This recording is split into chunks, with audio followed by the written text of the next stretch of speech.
I'll show you in the quick and easy way how you can download free games on the Nintendo Switch. Now, the first thing you have to do is that when you go to your home screen, you want to navigate onto the Nintendo eShop right there, right? Now, once on the Nintendo eShop, let's just open it real quick. And then just pick a user. Now, let's wait for it to load.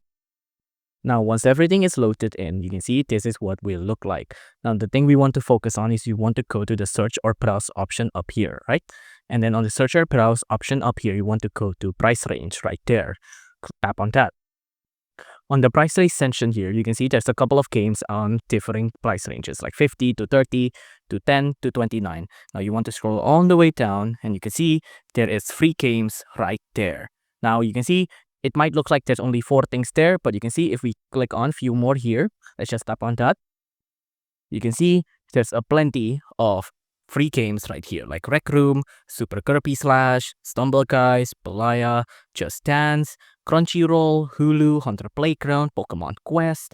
There's a lot of big names here, like Overwatch 2, It Takes Two, A Friend's Pass, Brawlhalla, Fallout Shelter, F-Zero 99, Hitman 3 Cloud version, Star Wars Hunter, Deltarune Chapter 1 and 2. You can see a lot of free games. You can just pick from any which one of these that you like, and then that's it. You're good to go. If you enjoyed this video, please do consider liking and subscribing.